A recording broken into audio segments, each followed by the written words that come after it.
Let's start with a live look at Capitol Hill this morning. New this morning, the Senate just gave final passage to a bill early to keep the government open for 3 more months, now sending to President Joe Biden's desk to end the threat of a government shutdown during the holidays. On this vote, the yeas are 85, the nays are 11. The 60-vote threshold having been achieved, the bill is passed. Well, early this morning, that vote was 85 to 11. The House passed the bill hours earlier. President Biden plans to sign that bill later today to avoid forcing federal workers to work without pay. ABC's Johnny Fernandez has more from D.C. Democratic and Republican lawmakers moved to halt a government shutdown set to occur before Christmas on Friday. The House passing a short-term spending bill to keep the government open through March 14th.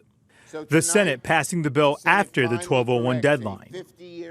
The bill gives $100 billion for disaster aid, $30 billion for farmers, and a 1-year extension of the Farm Bill. We will not have a government shutdown, and we will meet our obligations for our farmers who need aid, for the disaster victims all over the country, and for making sure that military and essential services and everyone who relies upon the federal government for a paycheck is paid over the holidays. House Democratic leader Hakeem Jeffries praising the passage of the government funding bill. This is a victory for the American people. We have successfully advanced the needs of everyday Americans, but there are still things to be worked on, and we look forward to that fight in the new year. This comes as Elon Musk called the bill a crime because, like many bills, it included spending for many other areas.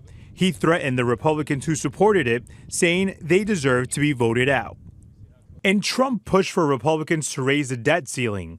The debt ceiling is how much the government is able to borrow, which will hit next year after Trump is inaugurated president, potentially posing a challenge for his presidency. Trump told Republicans that without it, a deal shouldn't be made.